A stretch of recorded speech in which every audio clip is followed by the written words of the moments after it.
I feel like the New York Knicks are about to break the NBA, and I mean that in terms of teams aren't going to understand how to stop them. Very similar to the way the Boston Celtics were able to do it last year. And the one thing we notice about this Knicks team almost every single night is everyone on the floor can shoot the three ball, which makes them extremely dangerous. I mean, just look at this play. So we're going to get OG Anunoby running off a double off-ball screen. We're going to get one from Josh Hart, and then we're going to get another one from Karl-Anthony Towns. Now, usually, when you're playing a team, you want to be in a drop zone coverage with the opposing big. That way, once Towns, right, Cat, sets the screen, he has a possibility that he could just roll to the basket. So whenever you have the drop zone big, it really prevents the lob threat, right? But when you're playing a team who has 5 guys who can shoot the ball, it puts you in a really tough situation where you need to be hedged up. You need to be able to cover this three-point line and just hope and pray that your other guy here at RJ Barrett can guard the roll, or you could have the weak side rotation by Scotty Barnes. But the one thing you cannot do is give OG Anunoby space, and that's exactly what they do. They don't know how to guard this team. And when this New York Knicks team is hitting their threes, they're one of the most dominant teams in the NBA, right up there with the Boston Celtics. But again, I think you can say the same thing about the Knicks that you could say about the Celtics. If they're hitting their threes, they're the best team in the NBA. If they're not hitting their threes, they're one of the worst teams in the NBA. And I think, you know, maybe not the worst, but you know what I mean, right? When they're having a bad shooting night, like a lot of teams, you're probably going to lose. But last night, this team shot 51% from the field and 42% from the three-point line.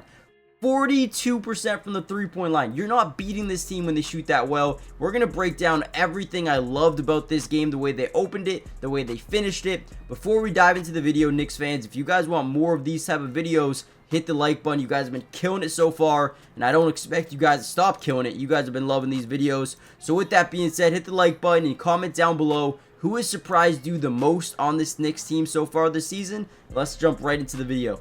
Now, another reason this Knicks team is so tough to defend at times is because Jalen Brunson, in the attraction that he brings on every single play. So for example, when we get this screen right here, he's going to come off it. Not only is he going to get the opposing big to step up and kind of hedge over, make sure that he can't pull up a three right off the screen, but you're also going to see even like a blitz from the top or just rotation from the top alone from this defender, giving Miles McBride just an extra amount of space. So let's actually watch this play and see how it breaks down. So again, first thing we notice, we get the screen. You see Kelly Olynyk kind of hedge over, make sure that Brunson cannot come off this and shoot right away. But you also see this top side Miles McBride's defender, he's rotated so far over because he doesn't want, right, Jalen Brunson driving right by Kelly Olynyk, which would happen 99% of the time because that's how good Jalen Brunson is. So teams are now forced to move these guys over even more, basically having 3 guys on Jalen Brunson at just one time. You get the rolling big man, which can cause strong side rotation,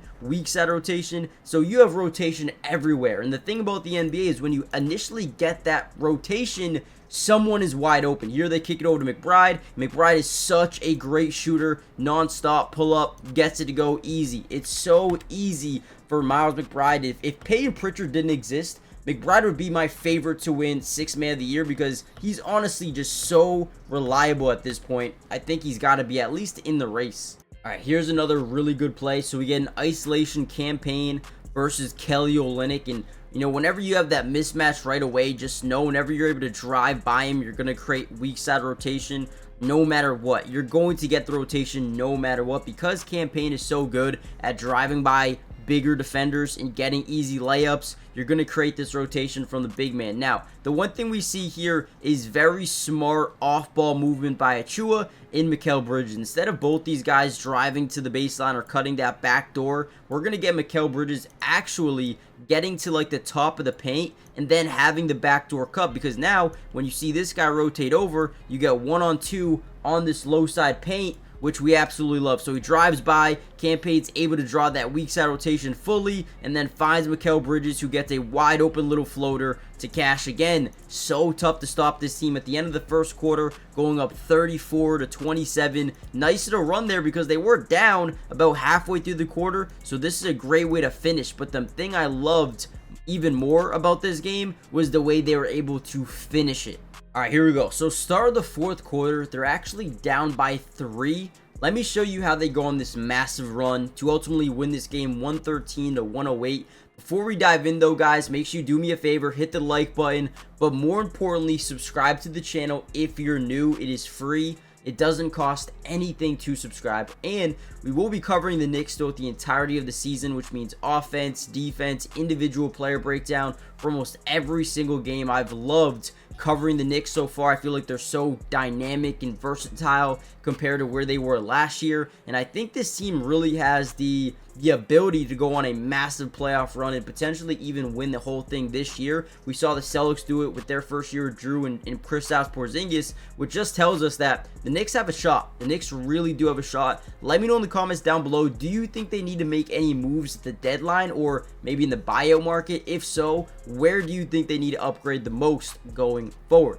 Now again, we talk about this a lot on the channel, but pushing the ball in transition with this Knicks team is very dangerous. So we get the rebound here by Cat. Watch how he doesn't look to kick it over to Campaign for a quick little dump down, but he looks to get this ball going, man. Let's get out in transition. Throws it up to Miles McBride, who now, what it seems to be a 4-on-1, which is like, you're like, oh, no, don't do it. But in reality, we have a one-on-one versus a guy who's just not a good rim protector, and McBride is such a good finisher around the basket, especially if he's going up against a guy who can't block shots. Great job there by the Knicks. Again, getting out in transition, getting the rebound, and looking where can we attack this defense and not allow them to set up. Right here, perfect job there by Cat, and a great finish by Miles McBride at the basket. Again, I think every person or everyone that played in this game for the Knicks scored 7 or more points. 3 starters scored 20 or more, and then they all were in double figures. Josh Hart 10,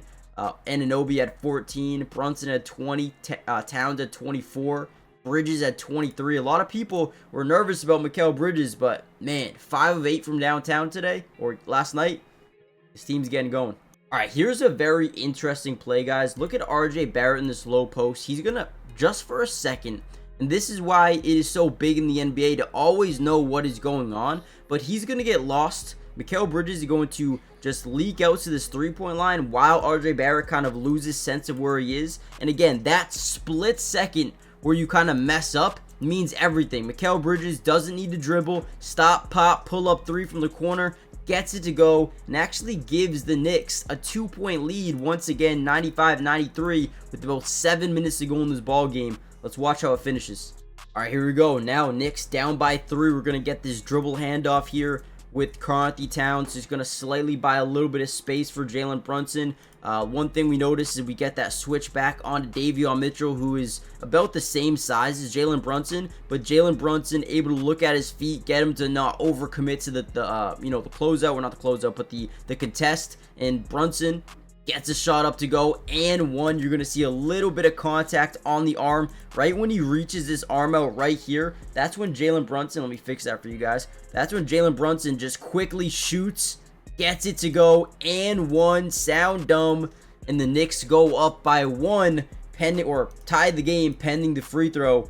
Unbelievable shot there by Jalen Brunson to get that one to go. And then you get to the next play here. High pick and roll between Towns and Jalen Brunson. We're going to get a quick double team because they hedge over the screen. We find Towns. Towns are going to get some weak side rotation, or I guess you could say strong side rotation from Grady Dick. We have Josh Hart sitting in that dunker spot, which makes it very hard for Davion Mitchell to now rotate over to the corner. And if he does, we have a wide open layup at the basket. But now they rotate over with RJ Barrett. I mean, you could just tell the rotation has his defense in shambles. Mikal Bridges, no need to dribble. Pull up 3, gets it to go, puts the team back up by 2. And then here we go. Next possession. Josh Hart, pull up floater. No good. Right back rims it. But look who's there. Karl-Anthony Towns back there for another one. Ends up losing the ball. But again, we love those second chance opportunities, even though it turns out into being a turnover. Here comes RJ Barrett. Look at the hustle by Josh Hart getting back into the play. They do hit the shot. But now here we go. Tie game. 108. High pick and roll. Obviously had that double team initially. Brunson drives into the lane. Finds Towns underneath the basket. And one. At least should have been an and one in my eyes. Here we go. Barrett pumps. blocked by OG Anunoby. Rebound goes to Mikal Bridges, who kicks it over to Miles McBride. They probably don't really need to foul, but they probably should. Here we go, 110, 108. OG, top of the key, isolation versus a big man. We love to see that every day. Towns, pull up 3 from deep and gets it to go.